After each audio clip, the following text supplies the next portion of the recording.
for anyone that wants true change in your life, it's accepting yourself in your life exactly where it is and saying yes to every desire that you have, every wish that you have, every emotion that you have, and starting from that point of truth. Because until then, you're starting from a point of lying to yourself.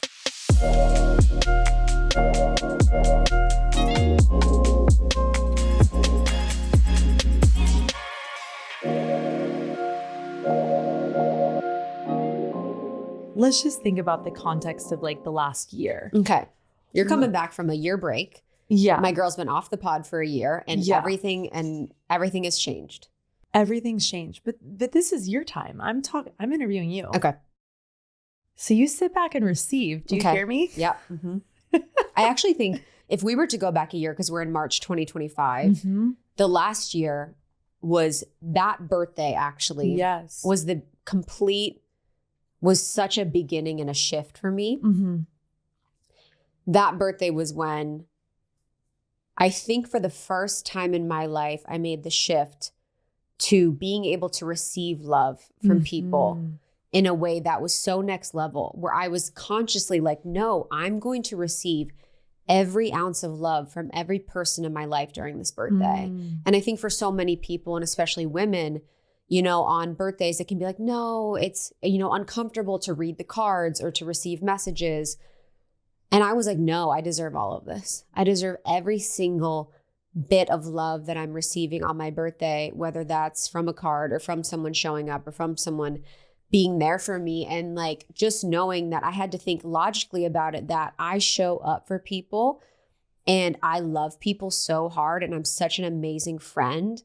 And I then deserve that in return and allowing that in my life. And I think that portal of my birthday and even doing the comedy set, you know, I did a comedy set that was the best for 20, 30 of my friends, and being able to be confident enough in myself, playful enough with myself, but also trust that my friends like love me and see me and like I could do that. And I think that's so special about our friendship and our friends, is that we can do things like that and it's like accepted and cool and loved. You know, where I grew up in Ohio, the mindset's a lot different. And so anything that you're doing that's kind of out of the box is, oh, you think you're cool, you think you're something, you know, who do you think you are if you do something like that? And I just love that I have the opportunity to play and to push myself outside my comfort zone and to express myself in different ways with my friends and know that I'll be seen and loved. And so through the past year, I think beginning with that birthday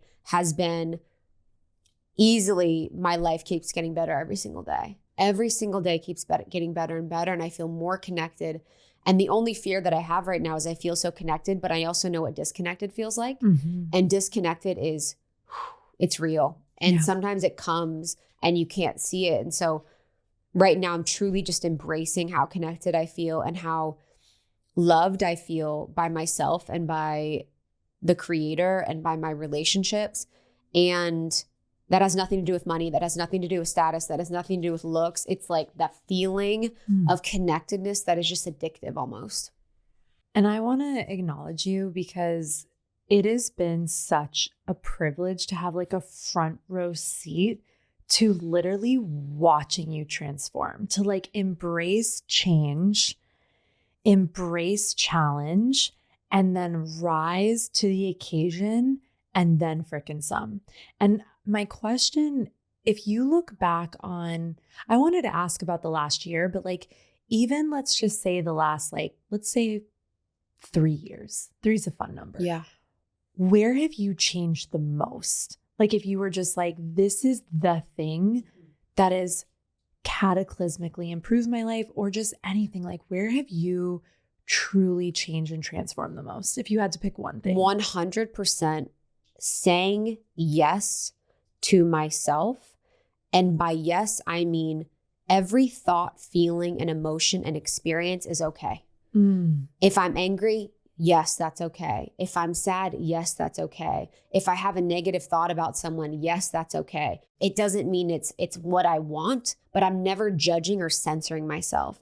And I think so often women and people, we censor every thought, every feeling, every emotion, and we actually don't create a safe internal landscape for ourselves.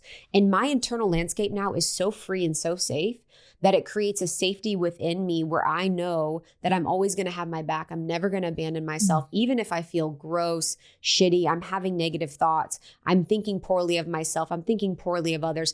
That is okay and accepted and loved and something that I can handle. And that allows me to also see and meet other people like that in love. And I think for me, so often in, the years before, I would say when 3 years ago, I was still in my relationship, I was saying no to myself so often. I was saying no to my full expression. I was saying no to my sexuality. I was saying no to my femininity. I was saying no to speaking my truth. I was saying no to having a more beautiful life. And when we say no to our thoughts, feelings, and emotions, our own self internally, there's no way we're going to be living a life that we love because we've already said no to ourselves in 100 ways. So I think for anyone that wants true change in your life, it's accepting yourself in your life exactly where it is and saying yes to every desire that you have, every wish that you have, every emotion that you have, and starting from that point of truth. Because until then, you're starting from a point of lying to yourself. And I was lying to myself for years of my life about the relationship that I want, about the body that I want, about the life that I wanted. And until I got to a place where I could say yes and be like, yes, that's okay. I love, honor, and accept this feeling, this thought, this emotion, even if it's scary. And what's scary about it is that, clarity requires you to make clear choices. So once I got clear, I then had to move in the direction of clarity. And we're so scared of being clear because we know we have to move from that point. Ooh. And so just accepting yourself and every thought, feeling, and emotion to even create safety within your own self is the number one thing. I remember a couple of years ago when I think you were out of your relationship, your marriage for maybe a year at this point. And I remember seeing you, we were on a trip and you were thriving. And I remember beaming for you. Beaming is like my word for you, honestly, because I beam for you. I beam for you. I beam for you. And I also remember feeling like, oh my God, here is one of my best friends, thriving, beautiful. I can see the transformation because you and I have a very intimate dynamic. We know each other very deeply.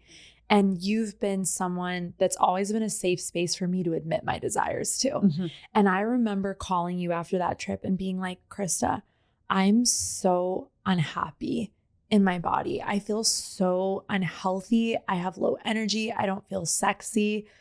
What are you doing? And I want to speak into that for a moment because to have like friendships where you can like admit your desires and admit the areas that you want to change and then have someone be like, let me tell you what I did. 100%. And you know what I love about that is that I'm giving this to you once you requested it from me. I'm never going, hey, Natalia, I know what to do. I'm going to offer what to do, but you're requesting that. And I'm also holding space for you to not do what I say. I'm also holding space for you to be like, yeah, fuck that. I don't want to do that. And it's so interesting because, you'll come to me and the way that I see you is different than how you see yourself. I see you as beautiful, thriving, magnetic always, but now seeing you differently, I can see that change and transformation. And we've had similar journeys, especially post-relationship, on how we relate to our bodies. But for me, I had so much feeling that I was stuffing in my body, and the way that I was doing that was by using food. And by using food to cope and by using food to not feel. Because I had been suffering so much about denying my truth and denying the life that I really was available for and the life that I was really destined for in the relationship that I was in. And so to be able to be in a place where I have a beautiful relationship with food, I have an even more beautiful relationship with my body, which I never thought was possible. I had been born in a society, I was born in a family where we hated our bodies as the baseline. We thought food was to be feared. We thought food was a threat. And to be in a place where I'm at peace with all of it and I'm even celebrating myself, I love to be, in my body and in my experience is like a joy. But we've had such a beautiful relationship of safety. And you, every single time I have called you, you have been there.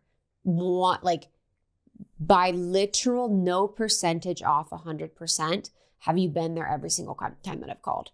And it has been so meaningful to me to have that. Like, and you always drop in. You're always like, yep, I'm available for that. I'm available for that. And that has been very special for me because I've had that, maybe one or two other times in my life, it's been beautiful. And I'm so grateful that we've held that space for one another for sure. It's almost like, for the people listening, you as someone that's sensitive, an empath, me as someone that's sensitive and an empath, when you're in a safe space and a safe relationship, that can be the most healing thing on earth because we're used to having that taken advantage of. We're used to having that be used against us. We're used to having that be a negative in life. And so to be in space where that's a positive and where it's safe to go outside of ourselves and it's safe to be and experience that is like one of the most powerful things. I think something that's been so special that our relationship has really modeled for me in my life is this reciprocity of like giving and receiving. And also, I think as we both have healed and evolved, I've noticed where we will call each other forward to receive because we're both givers. And I know there was a paradigm of our relationship and how we functioned in other friendships where we thought we had to be the giver all the time and to receive was more vulnerable. And I think what I've witnessed, especially recently in transformations we've stepped through, is how safe we feel receiving, especially with each other. And that, like, what if you were to think about like receptivity and what that's done for your life, where does that like land for you? Being receiving, being in your feminine, feeling worthy. Well, so many women struggle with being in their feminine right now. So many women struggle with receiving. And the one thing that really shifted for me was actually something that you said, where I was in the energetic of always giving. Mm-hmm. And when you're actually from that energetic, you're always pushing out. Giving is pushing out. And you did this visual for me where you're like, you are always giving so much, it feels like you're pushing. And when we're receiving and giving and receiving, there's this cyclical dynamic of giving and receiving that feels very nice. You go in, you come out. You go in, you come out. And I was always giving out. So it was almost like an arm pushing out because I was always giving. And I'll never forget that visual and I'll never forget where I was during it. And it was so soft and tender in the way that you said it. And I was like, wow, my overgiving is actually creating a boundary for people to not get close to me because receivership feels vulnerable and receivership feels scary and receivership feels unnatural. And so the way that I've been able to step into receivership actually started with my relationship with God. I say God, people can say universe or creator. But for me, being able to receive from the safest place, from a benevolent, all-knowing and all-loving being that is always willing to give to me and never asks for anything, was really helpful from a cellular level to open me up and to dilate me for that. And then also being able to receive from myself, receiving like the ultimate care, love, and attention for the parts of me, doing parts work with myself, being like, I am available for you, little girl. I'm available for you, inner teen. I'm available for you. I'm going to receive and give love to you. And receiving and giving love to the other parts created a really beautiful opportunity for me.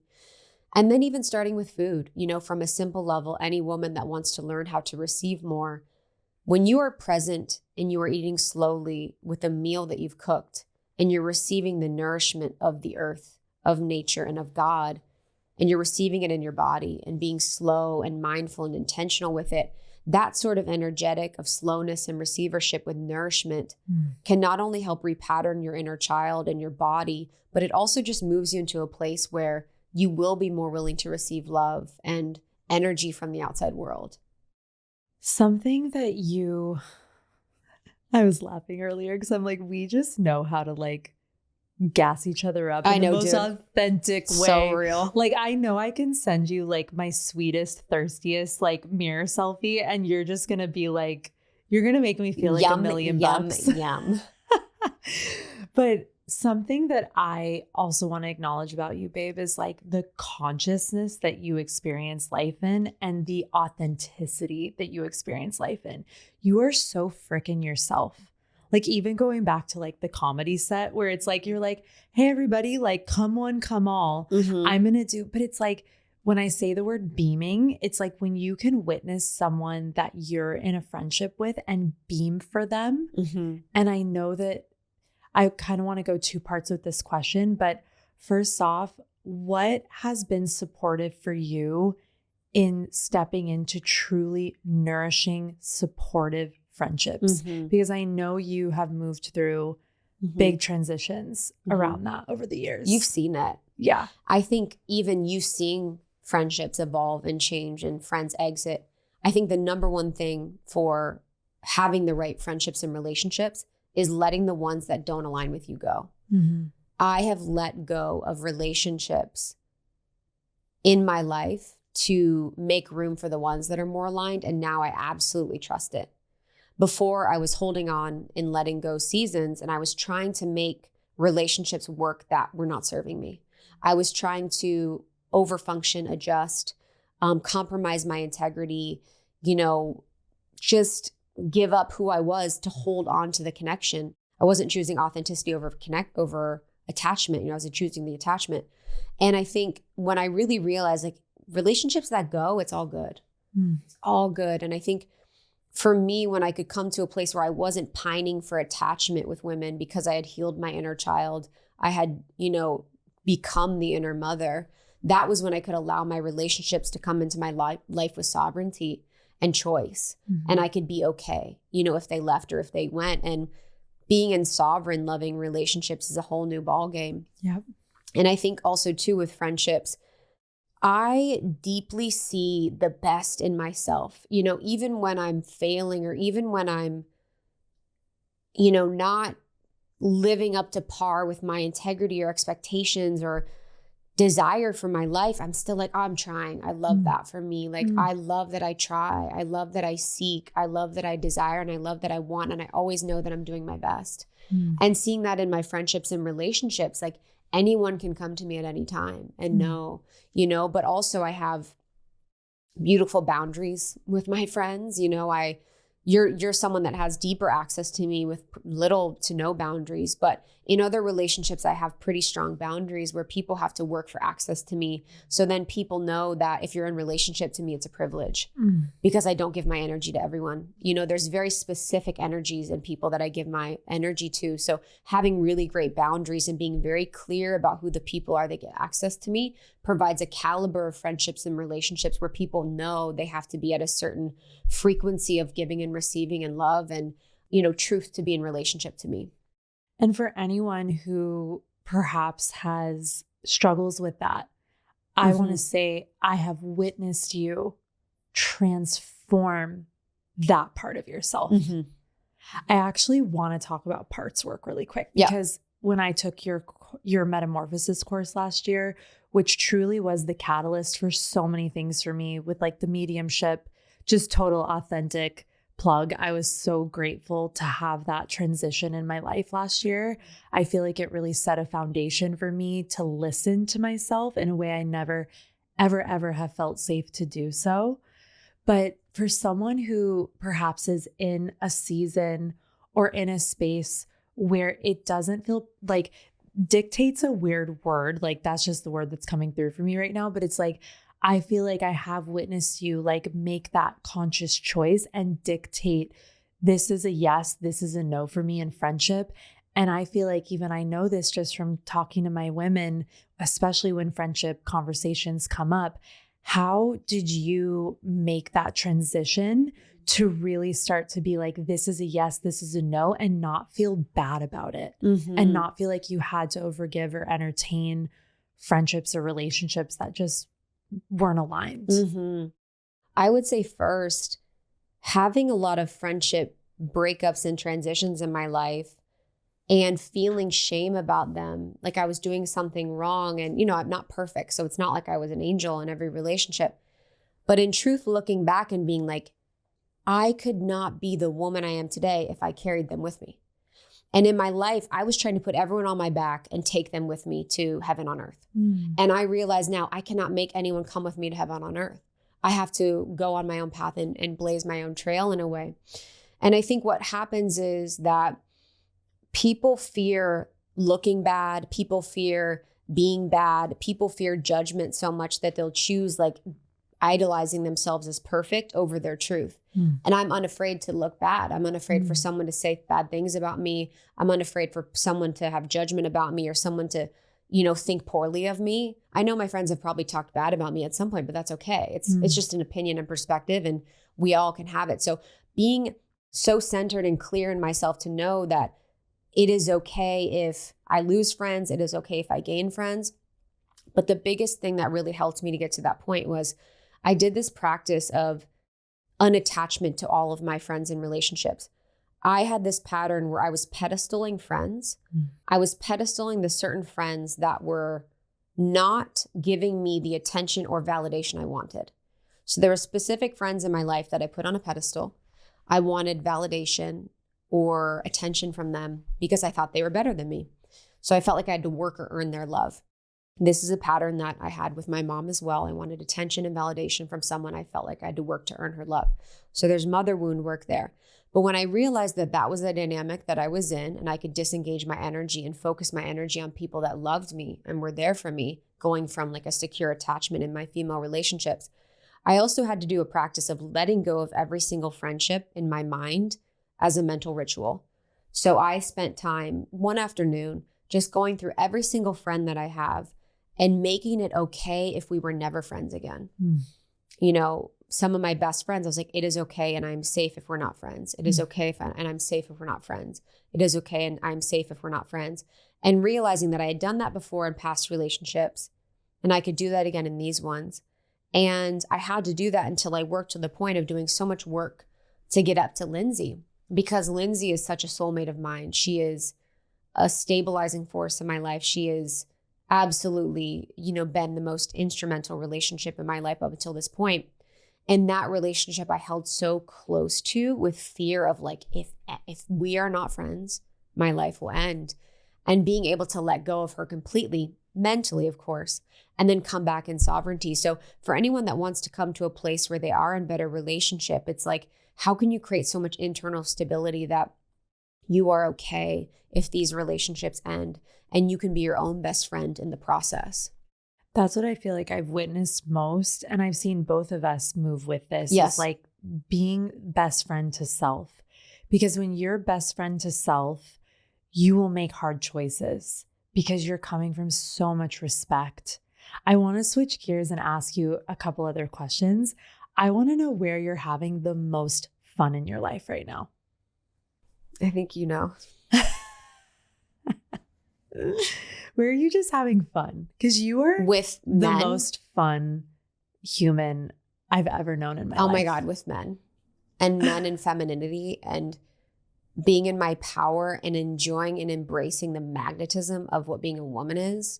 Like being a beautiful woman, and everyone is beautiful. Like this is not me saying that I'm more beautiful than anyone. But being someone that knows my beauty, I'm not the youngest person, I'm not the most beautiful person, but knowing my beauty and knowing my power and my magnetism and being around men in that power is the most delicious, intoxicating experience of my life. And I'm not going to want this forever. I'm not going to be in my 70s wanting to have this exchange with men, but I'm having the most fun with men. I love it. I had to ask because you are having the most fun right now. The most fun. And I feel like we've also witnessed each other in spaces where life felt so freaking serious. Yes. And we were so entrenched in such deep work and deep patterns. So even just speaking into this process for anyone who's like, oh, I'm in a season of like entrenchment of healing my shit, or I'm in really like unproductive patterns, relationships, friendships. It's like to see that when you do that work, there is so much on the other side. And I think now I'm having the most fun because I also approach every aspect of my life with like humor and grace. When you love yourself, like I literally had, like my therapist asked me if I was having a manic episode a few weeks ago because I'm having so much fun. But I'm like, I went through a breakup of sorts. And it was really painful. Like I had time where I was like so anxious. I was so bummed. And I still could see it like with laughter and be like, girl, this man is not it. He doesn't want to be in relationship. You know, like you can laugh at it, makes it so much easier than to be like, he didn't choose me. Like I am delusional with dating and men in a way I'm like, oh, he likes me too much. I'm too powerful for him. He's not ready for the initiation. I'm like, I will say, like girls will be like, oh, he didn't choose me. I'm not enough. I'm like, I'm too much. He's not, like, he doesn't want a big enough life. Like I literally will tell myself stuff that's like crazy, but I'm like, I'm so in belief that it's true. But what's the other option? They're both, it's like what Louise Hay says, where it's like, choose the best thing he thought or something. I don't remember the exact saying, but it's literally like, they're all thoughts. Yes. Which one do you want to choose? Yeah. Do you want to choose the one that diminishes you, or do you want to choose the one that expands your heart, makes you beam at yourself? 100%. Because for dating and relationships, like, you know, as a powerful woman, like it's a different dating experience. As a powerful, conscious woman that is part of the new version of consciousness that exists on the planet, that's bringing in new templates in entrepreneurship, in friendship, in relationship, in motherhood eventually. Like we are part of a new paradigm that is completely trailblazing. To be women that are in our truth and in our power and in our expression and in our divinity here on earth is like, no one's really done it in the same way in this type of modern architecture. So how much fun can I have with it? Like how much play can I have with it? And I wish for everyone the joy, the experience that I'm having and the heaven on earth that I'm experiencing, even though it had to come from a place of deep, deep darkness, of suicidal thoughts, suicidal ideation, so much hate for myself and for my life. And now being on the opposite end of the spectrum is like, wow, what a gift. What moment did you experience when you knew that like your marriage and that relationship had to be over? So when you're at the end of relationships and like you're on your last leg, I don't know if you ever did this actually, where you do like little tests. I did like little tests where I was like, if this happens, I need to leave. Because there was something why am I definitely not?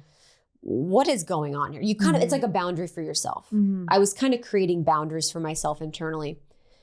And the dynamic that I was in was I was so self-abandoning that and self-erasing because I had self-abandoned and self-erased in my childhood to receive love. So I was doing that so much in my relationship that we had this like last date. It was like for my birthday. We went to somewhere. And on the date, I was like, if this man doesn't ask me a single question about my life tonight or what's going on, I need to leave. And I remember being in the Uber, being all night at the date, and then being on the Uber home and sitting in the Uber and be like, this fucker hasn't asked me a single question about myself and my life. And I was just like, it was just like sitting, looking out the window, like, could not believe it, in shock. And honestly, I think he was in, you know, for all the love, like we were co-creating that dynamic. I was hiding, I was avoiding, I was self-erasing. That was all he was used to. So he was also in his sort of panic mode of like just doing whatever he was doing.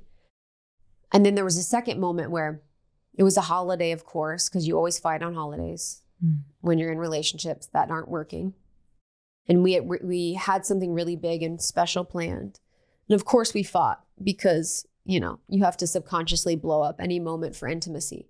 So we were fighting and our bed had this ledge on it. It was like this gray ledge and we had our window, like our floor to ceiling window. And I was just sitting on the edge of the bed. And at this part of the relationship, I had committed to being soft and I had committed to being open.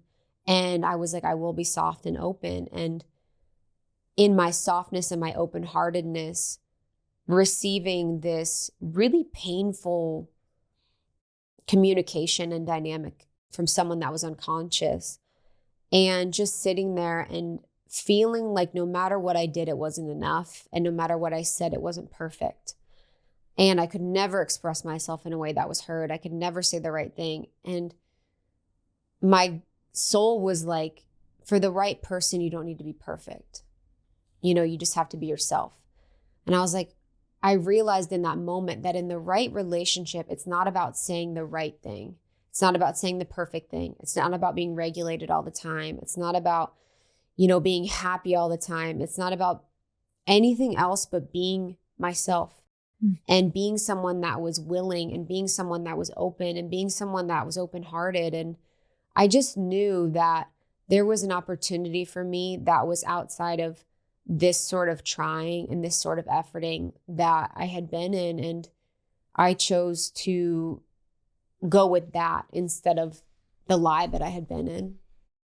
What could you say to somebody who's like, I know I need to make a change right now, but I am terrified of what is on the other side of that? Oh my God. Decision. Because you had to make a decision. Mm-hmm. Yep. And what I think you can do to create internal safety, and this is what I'm talking about, creating that internal safety, you can know internally you need to make a decision and you can be okay with that and have that sit for a week or a month or whatever.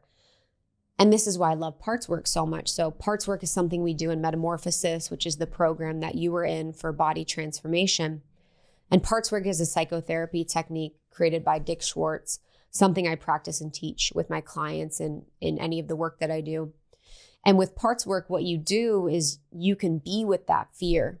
So say for me in my relationship, there's my soul that knows, hey, we need to go.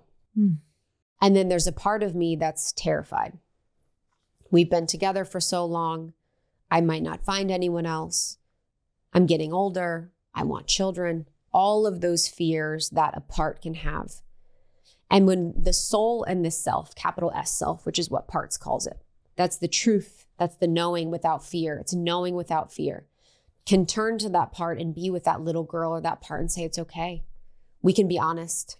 We can be truthful and love, honor, and accept her for how she feels and let her know that you will never abandon her throughout the process and that she can feel how she feels, but you're still going to move from this place with her by your side.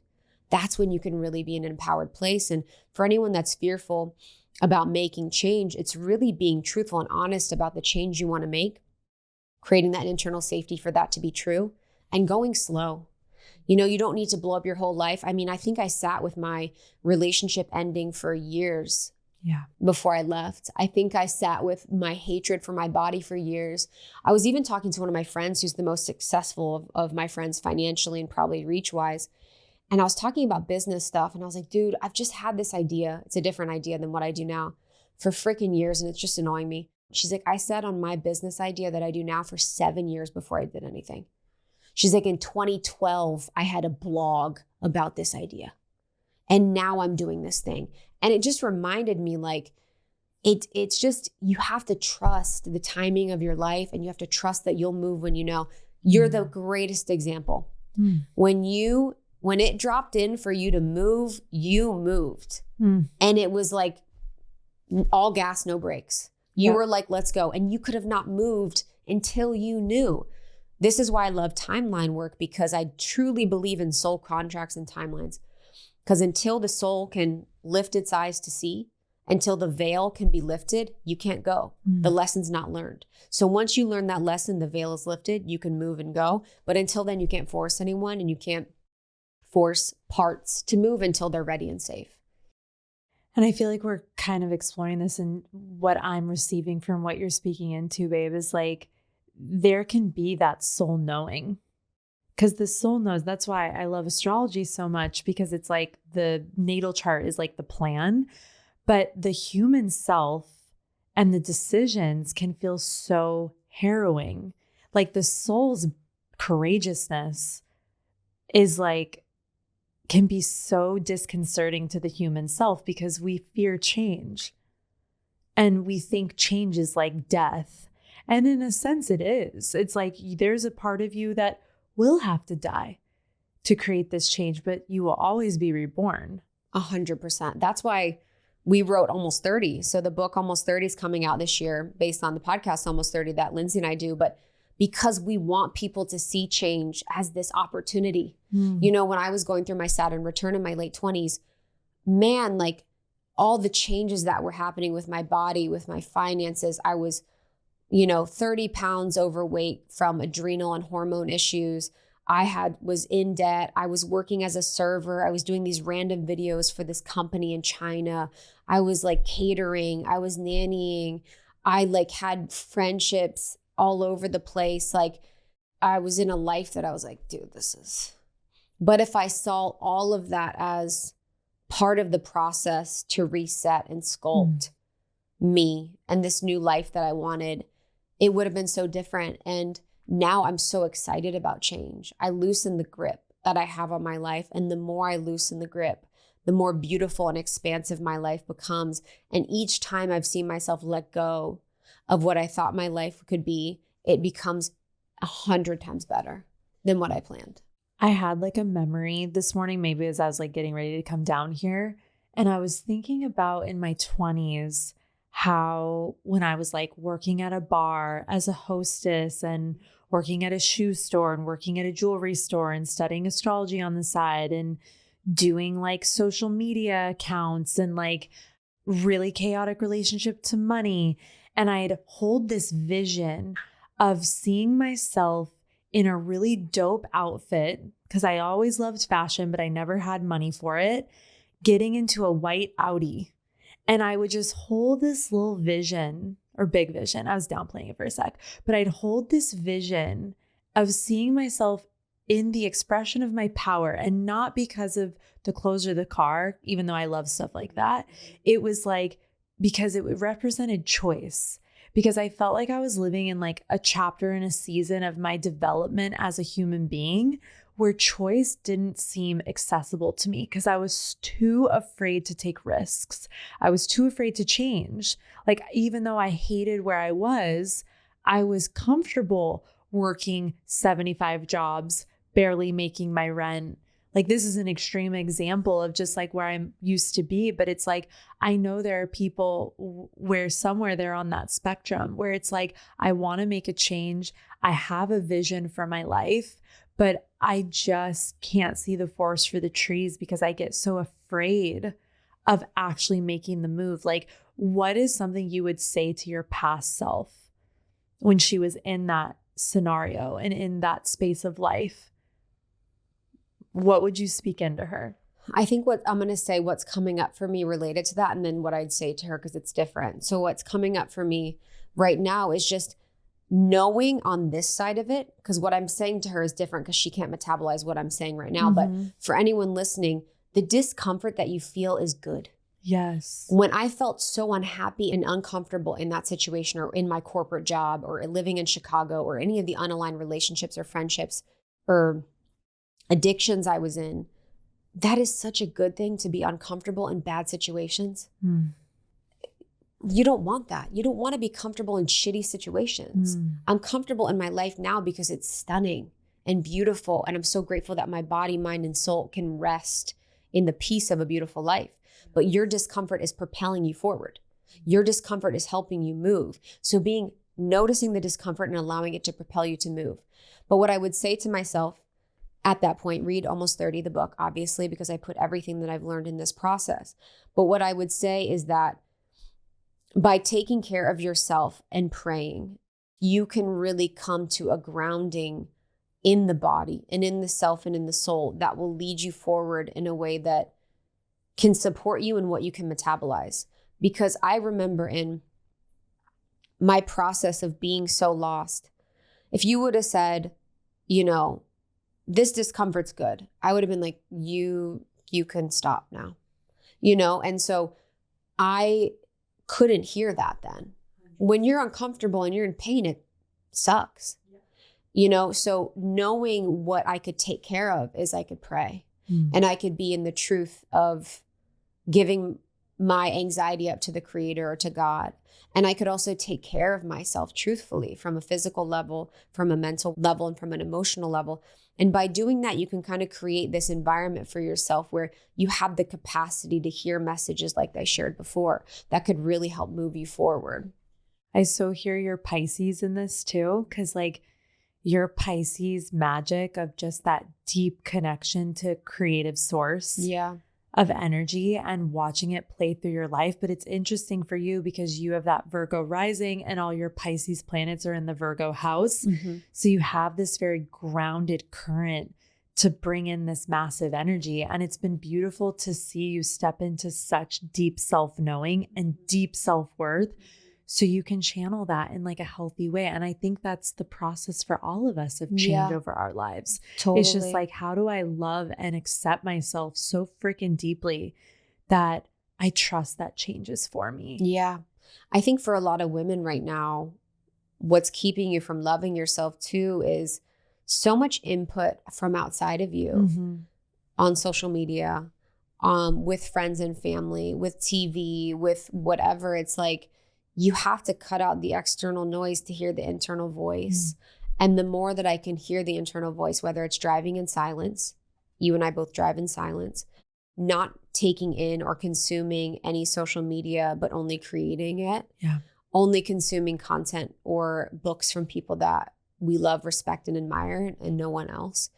And allowing myself to spend time in nature, or spend time with my animals, or spend time with God is like really that ability to see, you know, the truth of my inner voice and the truth of my soul, because the soul is always guiding us to a place of self-love and reverence. But confidence also comes from being forged through fire, you know, making the hard decisions. Like one of the greatest steps that I moved that moved the needle for me in confidence was doing the darkness retreat. You know, not everyone needs to go into darkness, but I chose to do 5 days, 5 nights, 4 days in a cave in total darkness without any, you know, light, in the middle of nowhere, no Wi-Fi, no connection, no nothing, just me in complete darkness. I had food delivered to me once every day. That was where I met myself in a way that I had never before, outside of form, outside of the body, because you can't even see your hand this far in front of you. And by really stripping myself away and only having the consciousness and my awareness in my soul, I was like, oh, wow, this is the truth of who I am and I can't run. And so when we put ourselves in situations and initiations like that, it really gives the space to build confidence in our ability and build confidence in our capacity to do hard things and to meet life when it comes. I want to also ask, what is the most like metaphysical experience you've ever had in your life? God, I feel like I have them every day. You know what's funny is recently I was thinking about this because someone was asking me about ketamine therapy. And I've done ketamine therapy a good amount of times, and I haven't really had that much of an experience. I've done ayahuasca a bunch. I haven't had that much of an experience. I did 5-MeO DMT. I didn't have that much of an experience because in my life, I have more spiritual, metaphysical experiences than I will on any drug because I'm available for it. Even this morning, you know, I wake up and I have been weeping from 5 a.m. until, you know, noon when I had to record, just because I am so open and available for God's love and for the Holy Spirit. And I'm listening to gospel. I'm on my floor, just continuing to allow love to enter me and to soften me and to expand me and to dilate me. So even when I was weeping, I felt myself like, you know, that feeling where you go like this and cry? I was on my floor in my kitchen. I was just bawling in gratitude and allowing it to move without attachment to what it meant and what it was about. It could be about my dad's sickness. It could be about having love in my life. It could be about the book. It could, whatever. I was bypassing that to allow the love in. And I noticed myself going like this, crying. And I was like, ooh, what if I did the opposite? And what if I allowed myself? So I went on my couch and I opened my body fully to allow the love and to allow the experience of joy to move through me and to open me instead of close me. And even in that moment, I felt just this beam of light just move through me, completely opening and softening every single cell in my body and dilating me in a way where I can be available for my love in my life and available for more of God and becoming a channel. So it's every single day because I've said yes to it and because I've made space for it. I think people don't experience magic or anything metaphysical because they don't make space for it. I have room in the morning and I have room at night, and I said yes throughout the day. I have boundaries with my guides. I have boundaries with other people's, energies and stuff, but I have so much space in the morning for my morning routine, for God, for my angels, for my team. And I also make space at night where things could come through that feel just magical every single time they happen. God, I love that. I want to anchor in on that for a moment, because to create space, and it's interesting because obviously in modern culture and all the things we have going on, it can be tough to make space, but to make space is the deepest gift, because it's always right there, especially in the relationship you have with yourself. That inspires me so much. So now my greatest joy is I have space before bed. Mm-hmm. So my bedtime routine is 20 gratitudes, and then I'll spend 20 minutes just hanging out with myself. I'm like, ooh, what can we think about? Because I am in a state of mental health, that's good. Yeah. It's fun. When I was mentally unwell, it was my nightmare. Yes. Now I'm mentally well, it's a blast. So I'm like, oh, what am I going to think about? What am I going to dream about or experience or whatever? So creating that space, and, I mentioned this before, but this is a practice we both do that people can do right now. If you don't have a lot of space, use your car to be silent. Yeah. Being silent in the car is such a beautiful thing, because you have 20 minutes, 30 minutes, an hour, and you can really create that space for yourself to daydream, to fantasize, to let go of expectations and let your soul really speak to you. Yeah. Gosh, babe, I love that so much. I think the last thing I want to speak into for a moment is you showed up for me on one of the hardest days of my life, which was to say goodbye to my father.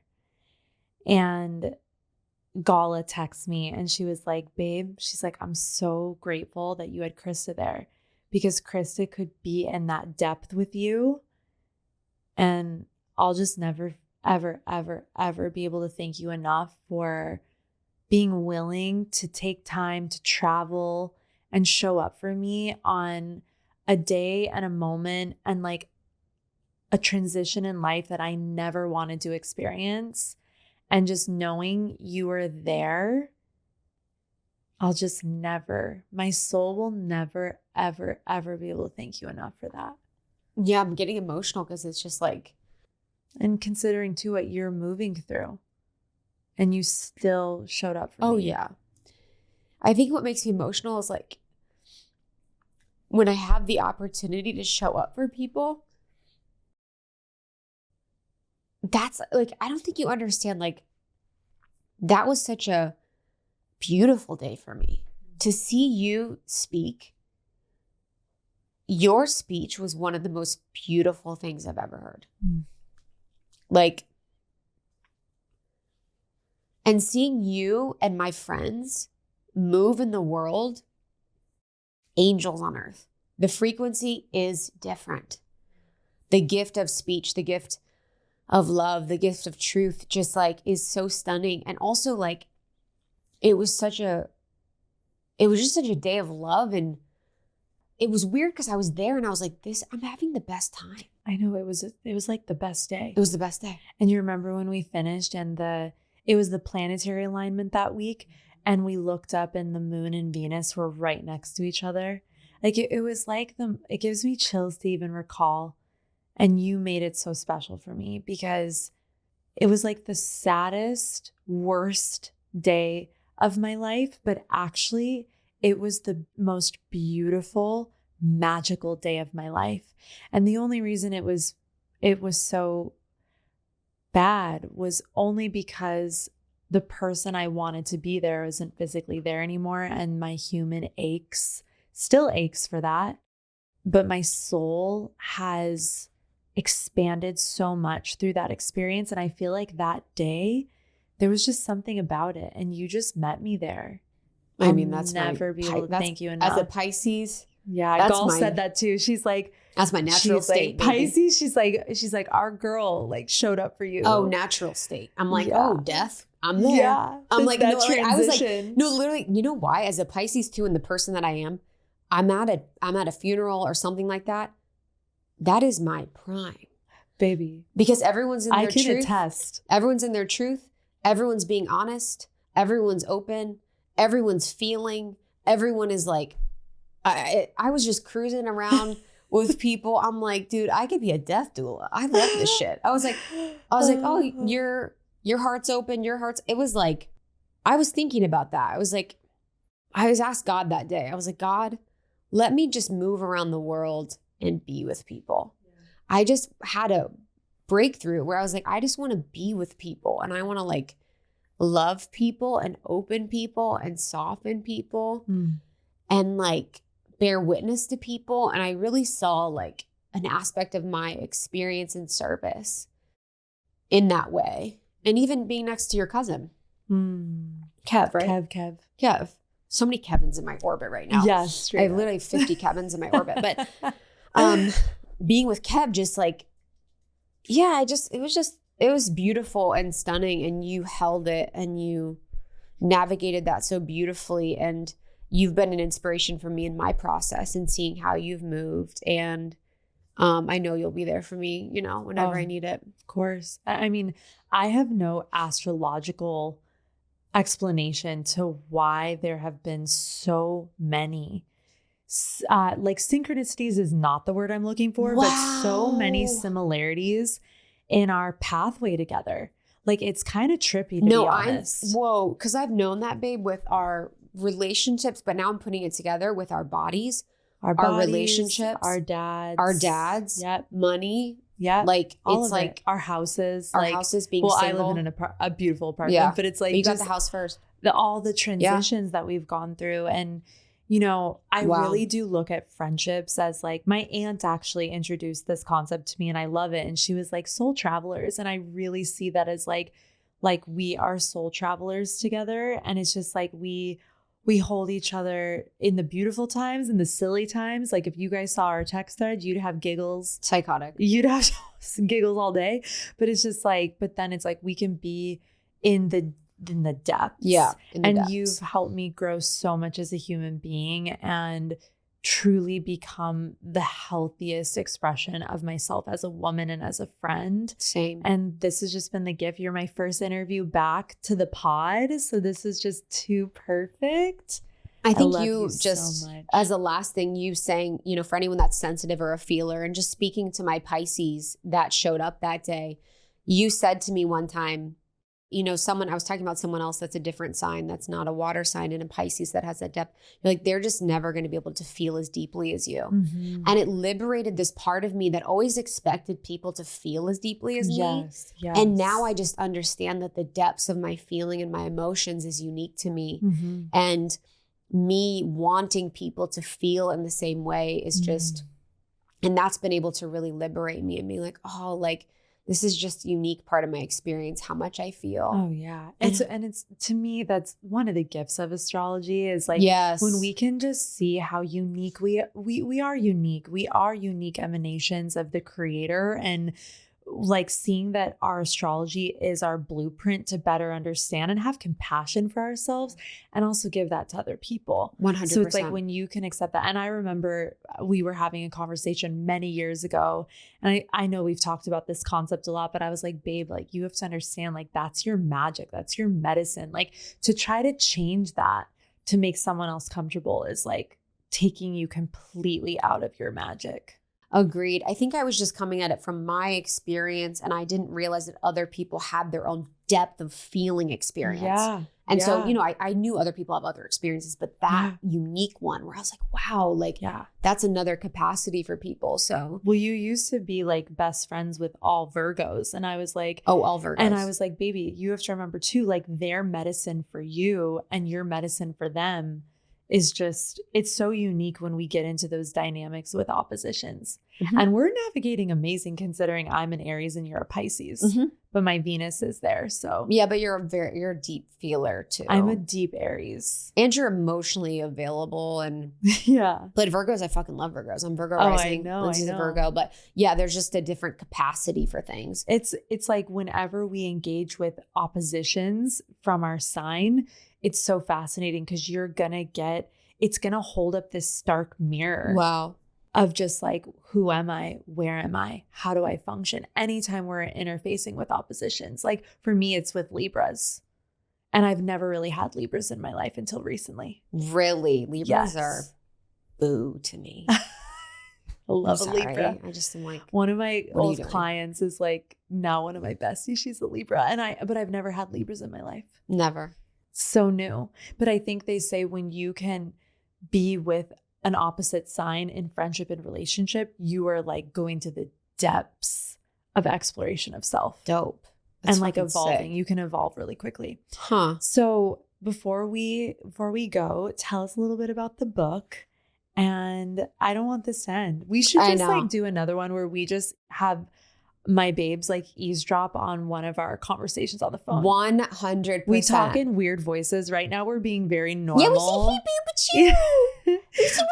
And I talked to your kitty cats. You talked like yesterday. My Capricorn rising won't let me right now. Yesterday you FaceTimed me and we just smiled at each other for like 30 seconds because we were having a telepathic conversation and then we were talking about something and then I showed you Oogie and then we're talking to Oogie, my cat, for a little bit. And then we actually asked Oogie for some like psychic interpretations through meows and she did it. Oh my God. So she was our oracle. Oogie, my cat, this is how crazy we are. Oogie, my cat was my oracle. I go, did he do this? And I said, Oogie, meow if he did this. No meow. I said, Oogie, meow if he didn't. Oogie meowed. And then you guys. The oracle baby. The oracle baby. That was so great. And she stares at you like death stare. Like her eyes look like they're penetrating your soul and you're going to melt. Dude, why is she so into pissed? The seventh dimension? No, she so looks serious, pissed. Dude. She's so serious and pissed all the time. I need to figure that out. Like sometimes I'm tender to it, and sometimes I'm like, dude, Oogie, life is good. Chill out. Yeah. So the book Almost 30 basically is the guide to navigating change. It's like how to consciously adult, and it is my life's work. It is every single thing that I've learned from this point of my Saturn return to now that has made me a person that absolutely loves myself in my life. And I put so much of me in it. Lindsay put so much of her in it, and I'm so proud of it. I read it every day and I'm actually overjoyed with what came. And so for anyone that wants to figure out how to have a life that they love in this decade or beyond, getting Almost 30 is really powerful. And there's the astrology element of the Saturn return. Almost 30 was really born during our Saturn return, when everything's up for grabs and you're able to consciously review your life and create one that you love. And so there's sections on health, spirituality, career and money, on our bodies, on burnout. And it's really cool because we have parts of it that are called Pass the Mic. And we have quotes from some of the greatest guests we've ever had. We have some quotes from you in there, Mel Robbins, Jay Shetty, Glennon Doyle, et cetera. And so I'm really excited for people to have it. This is going to be transformative for anyone that gets it. And so you can get it at almost30.com/book. I'm so proud of you. And it's been beautiful as a bestie to watch you in this process. Yeah. From the inception to the excitement of moving forward with such a massive, this thing's thick. It's thick. I know that takes time to write. I think, dude, I'm such an Aries. Like my books are like this thin, and it's like to write something like this is like devotion. No, that's why I remember one of my best friends too, Jen and Zoe, was like, dude, that's a fucking manual. 336 pages. I mean, it has 120,000 words in it. I cannot wait that was like to cut read it. down from things. So I am someone that literally every single thing I do could be better. And this is the one thing that I've done that I'm like, no, this is really, really good. And if I think it's good, I'm hopeful everyone does too. So I'm really excited for people to get it. I'm so proud of you, and we'll link it in the show notes. And I love you, baby. Thank you for being my inaugural. This was so special. And I just can't imagine a better a better baby bear to do this with first and get back into the chair with. It feels so good. I love you. I love you so much. I love you guys. I'm so grateful you have our guys. guide, Natalia, with you It's on my this honor. journey. What a privilege. I love y'all. Thank you guys for tuning in. Big smoochy moochies. We'll see you later. Bye. Bye.